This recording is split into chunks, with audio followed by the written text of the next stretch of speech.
Good afternoon, everyone. Thanks for giving me an opportunity to speak in this crucial session.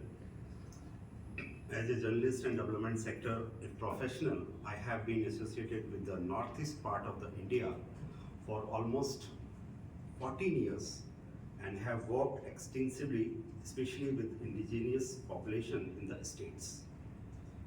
There is hardly any doubt that India's northeast region is full of potential, not just for the economic growth, but also for the cultural exchange. And in the past decade, the development has changed the face of the region and brought the states from the periphery from the mainstream. If we speak particularly about the state of Manipur, it is a land of unparalleled natural beauty and rich cultural heritage.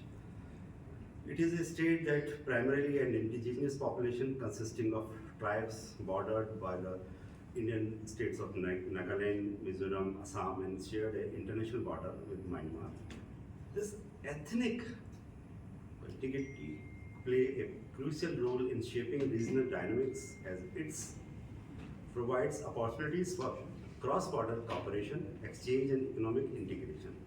The hills are inhabited mainly by several ethno-linguistically diverse tribes belonging to the Nagas, the Kukis, and the smaller tribal groupings. There is also sizable population of Nepalese, Bengalis, Tamils, and Marwadis living in Manipur. The Meitei people tribe represent around 53% of the population of the Manipur state, followed by the Naga ethnic group that 24%, and Kuki Jo tribes, also known as Ching Kuki Mizo people, is at 16%. Manipur's ethnic groups practice a variety of religions like Hinduism, Christianity, which are the major religions of the state. Between the 1961 and 2011, as per the census of India, the share of the Hindu in the state declined from 62% to 41%, while the share of the Christians rose from 19% to 41%. The official language of the state is Meitei, also known as Manipuri. Other than Meitei language, in Manipur there are huge amount of linguistic diversity, as in the case in most of the northeast India. Almost all the languages are Sino-Tibetan with many different subgroups.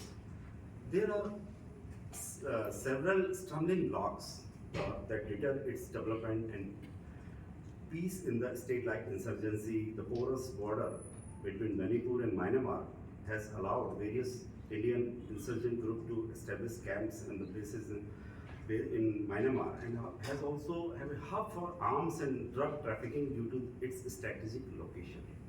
Insurgent groups often resort to these illegal activities to finance their operations, will in turn fuel further violence and instability.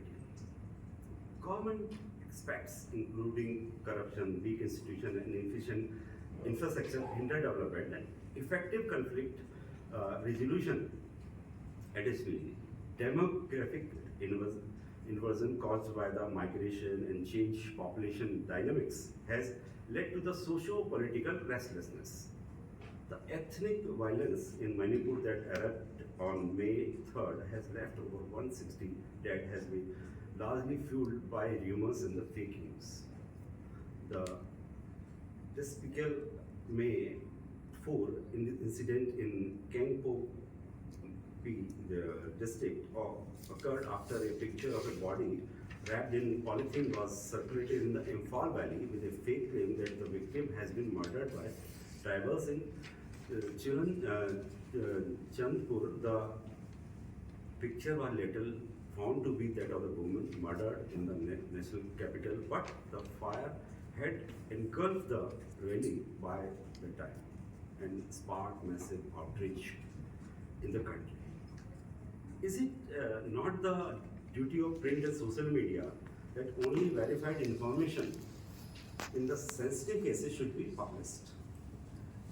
Since the pandemic, UN, government, and civil societies have been spreading awareness regarding the verifying any information emerging either through social media or word of mouth to check the spread of disinformation. The anti-social elements with vested interests like random videos put subtitles on them to raise tempers of the gullible population. Fake news that was spreading like wildfire was vandalizing of religious places, which subside because it was a false narrative. Nevertheless, friends, we have to understand who is benefiting from this. Whose vested interests are being served by these riots and clashes between two communities.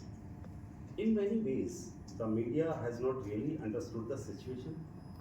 It triggers the political aspect as well as the uh, broader national security implications. The underlying tensions in Manipur stem from complex interplay of various factors, one of which is a recent crackdown on drugs in recent years. There has been a campaign targeting poppy farming, and since 2017, government claims to be has destroyed more than 18,600 acres of the poppy farms, the majority of them in Kuki inhabited areas.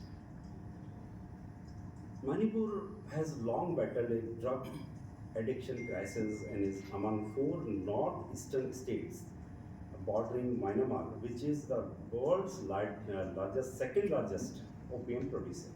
Secondly, there is a systematic anti-India disinformation campaign going on, which boots from the Pakistan have tweeted extensively, giving a religious angle to the Manipur incident.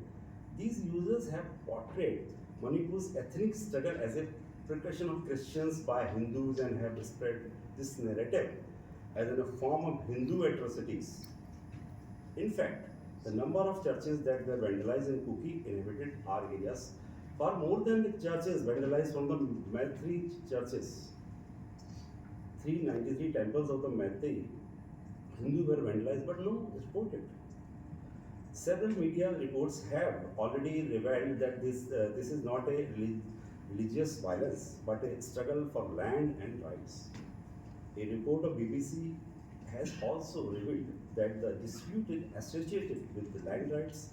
According to the report, the dispute emerged because the Mathai people cannot buy land in Kuki areas, and now they also want the status of a tribe was granted to them by the present government.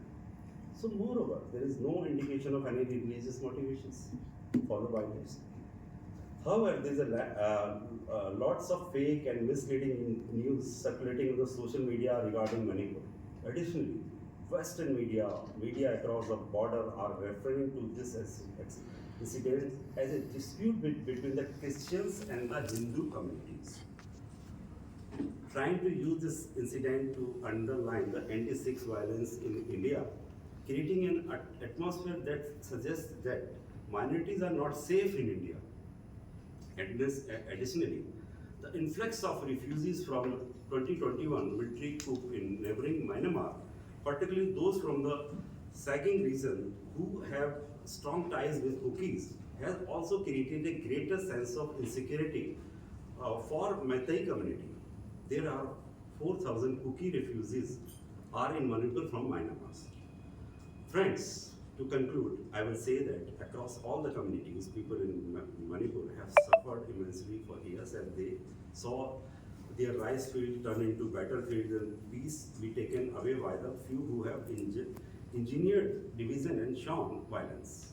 So there is a need to implement tailored strategies that cater to the unique needs and aspirations of the state by ensuring comprehensive unemployed, providing alternative livelihood opportunity for long-term stability.